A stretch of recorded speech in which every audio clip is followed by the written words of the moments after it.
Yo, Brace your skills back with another video. Y'all know what I'm about to say.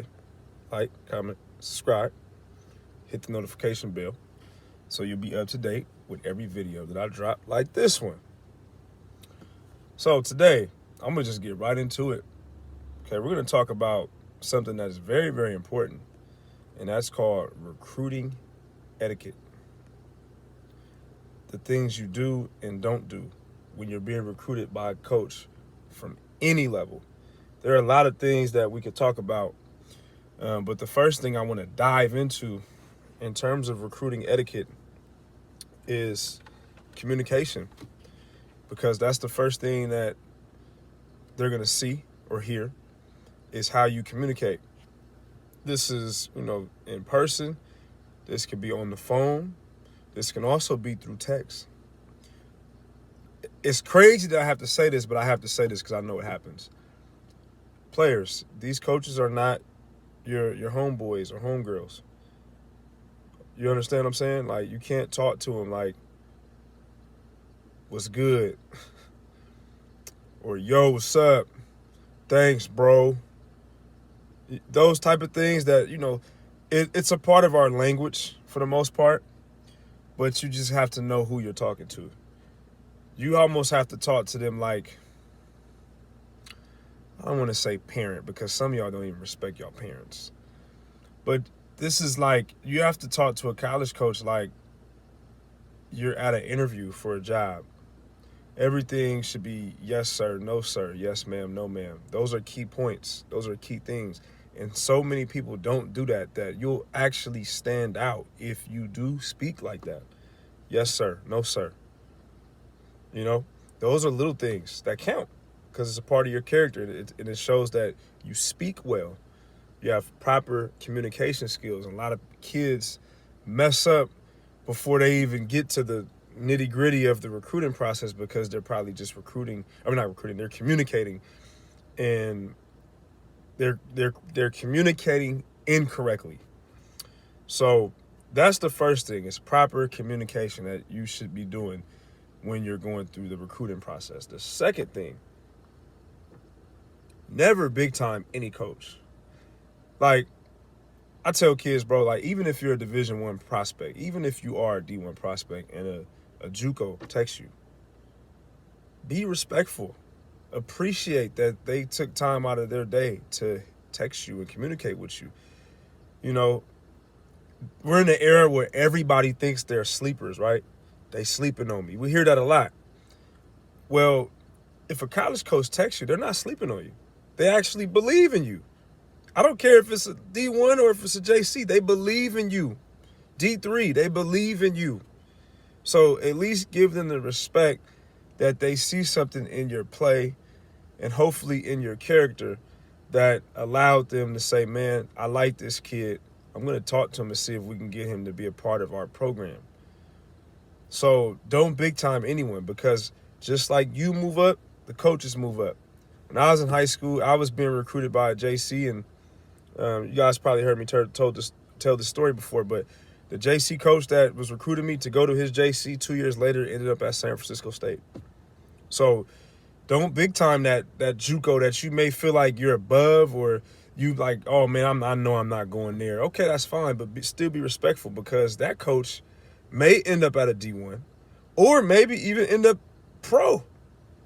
Okay? There was a coach that I know, got a great relationship with, that was a head coach at a JC last year and is now the strength and conditioning coach for the Minnesota Timberwolves right now. Straight from JC. So never big time anyone, because you don't know where these coaches, their journeys are going to allow them to go.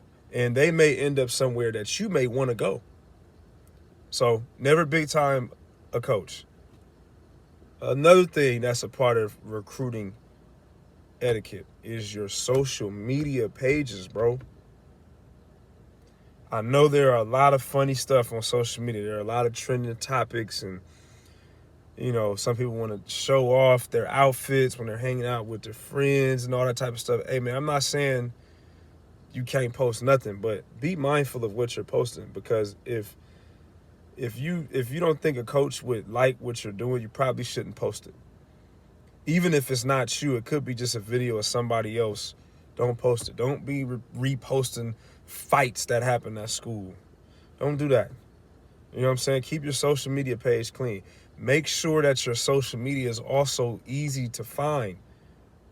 Put your full name on your social media, bro. Let's not have underscore Mr. Big Time 7. And then you don't even have your full name in there. Nobody's going to find you.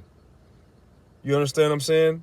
Put your full name on your social media so that you're easy to find, because college coaches are heavily on social media, just like you are, whether it's Instagram, Twitter. I know the younger generation don't really use Facebook as much, but they're all over social media. And you want to make sure your social media account is clean, number one, and also easy to find. Okay, so that's another tip with recruiting etiquette. Another thing that you guys got to be mindful of. And this is more on the positive side. You can win a lot of cool points for doing things in the community that has nothing to do with basketball. I'm not talking about just the seniors that got to do community service. I know that's a part of you guys' requirement. But, man, you know, even if you post it on social media, show yourself being involved with the community, whether it's, you know, helping out, volunteering at a middle school or elementary school when you have time after school, or you know, volunteering or being a part of, you know, if you go to church or you're a religious person, being a part of that. Like, showcase that, because even in the NBA, you know, they got those, you know, the community cares or the NBA cares, and they show these pros doing turkey giveaways and toy drives, those type of things. Bro, I'm trying to give y'all free game right now. If you're able to do that, that is going to speak so high of your character. I'm telling you, these are little stuff that gives you an edge over the next recruit.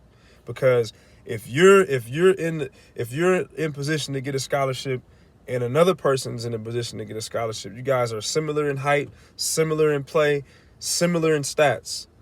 The things that I just told y'all, like being involved in the community and volunteering at elementary schools and helping out, I'm telling you, those little things may win you over the next person that's just a basketball player. Because these coaches care about the morale of the team and the image. So I'm giving y'all free game. It's up to y'all to take it. Try it. Because if you're going through that recruiting process, you want every single edge possible, bro. From on the court to off the court. Those things help. I tell my guys all the time, like, man, be good kids, bro. Don't just be good basketball players. Being a good basketball player only is not going to get you in the door. Being a good basketball player, along with being a good student and having great character, that's going to get you in the door. It's going to get you in the door after basketball. And it's going to get you so much in the door that if the school that May was recruiting you don't have enough scholarships and can't take you, that coach may rock with you so much for who you are and your character, they may call somebody else to pick you up.